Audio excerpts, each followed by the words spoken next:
Now talk a bit of science, medical science to be exact. South Africa is said to be lagging behind when it comes to umbilical cord blood banking and stem cell treatment. Cord blood from the umbilical cord and placenta is used to treat life-threatening diseases such as leukemia. To help us get to grips with this issue, I'm joined now by NetCell's Community Stem Cell Bank, a representative from there, and that's Catherine Holmes from biotech company Next Biosciences. Catherine, good evening. Thank you for your time. So the fact that you exist in the first place as this stem cell bank suggests that there's a need out there for this. Just tell me what umbilical cord blood and stem cells are used for in medical sciences. Hi, Chilisizwe. Thank you so much for having me. So cord blood is rich in blood-forming stem cells, and it basically is an alternate source of stem cells to bone marrow, and therefore is used to cure diseases where you would need to do a bone marrow transplant. So currently it's being used for blood cancers such as leukemia, inherited blood disorders such as sickle cell anemia, and certain metabolic and immune disorders. And the understanding is that South Africa is lagging behind in ensuring that there's enough supply of this. And I imagine, Catherine, if you just expand a bit more, that there's a reason why umbilical cord blood is ideal for this kind of stem cell, research and accessing some of this matter that you need. Absolutely. So I think why we say that we are lagging a bit is internationally they're both private and public stem cell banks. And unfortunately in South Africa we've got private stem cell banks, but we don't have public stem cell banks. So this does limit the amount of stem cells that are accessible to the public. And so that is one of the reasons why last year we launched the community bank in conjunction or in partnership with the South African Bone Marrow Registry, because that aims to make stem cell banking more accessible to people in South Africa. And how the community bank works is it basically gives people the opportunity to bank their baby stem cells at a reduced cost.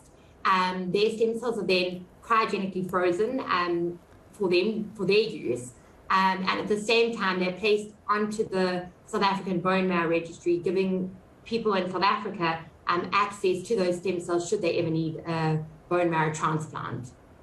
So break that down for me just once again.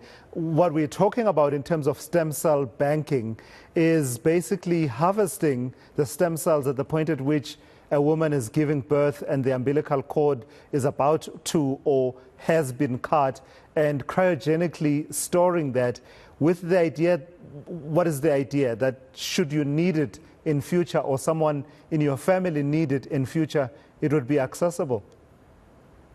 Exactly that. So the cord blood is from the umbilical cord at the birth of the baby. The gynae would deliver the baby, and then they cut the umbilical cord, and that's when they collect the cord blood from the umbilical cord. And that then comes to our laboratory where we process the stem cells, or we process the cord blood, extract the stem cells, and they're cryogenically frozen. And it's medical insurance. We hope the family hopes that they never have to use them, but they are safely stored should they ever need to use them for a transplant.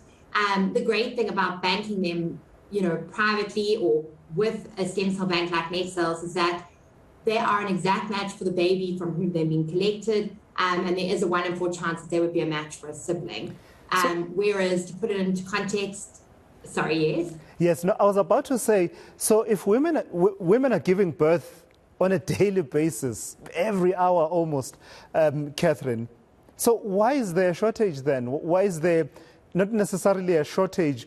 Why is this not something that is either donated or banked enough such that there's enough awareness around this?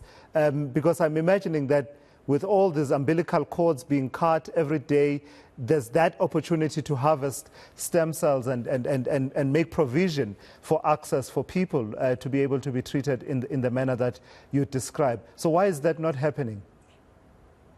Absolutely, Tulisizwe. So, unfortunately, there isn't a public bank in South Africa. So, whilst we'd love to be instrumental in, assisting and setting that up,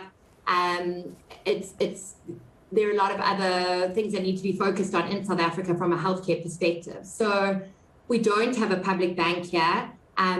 Other countries do have public banks, which does make it more accessible. So, right now, the closest option, well, that's why we introduced the community bank, which is a bit of a hybrid model, to try and increase the access. So, yeah, that is where it is a bit limiting. Yeah.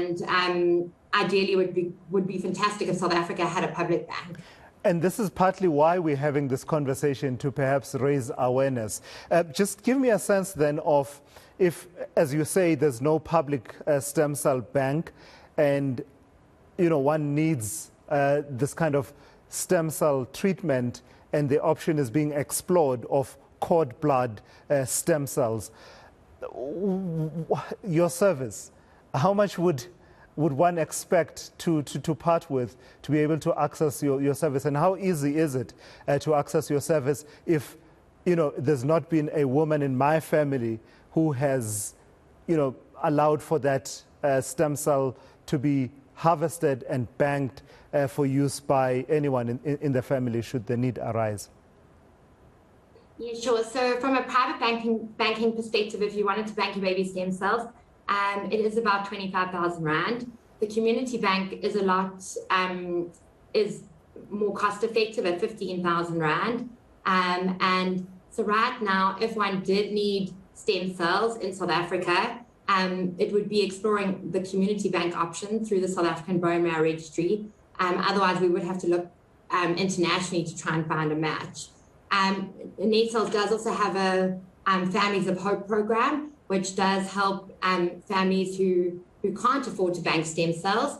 And we do make it accessible if they have a child that has a disease that is treatable with stem cells. Then we do have the option to assist there. Yeah. All right. I've got to thank you for your time and your insights. It's a fascinating topic that I don't believe we talk about enough, given the prevalence of some of these blood illnesses and cancers, where stem cell can actually come in quite handy in the treatment thereof. That is Catherine Holmes there from Next Biosciences.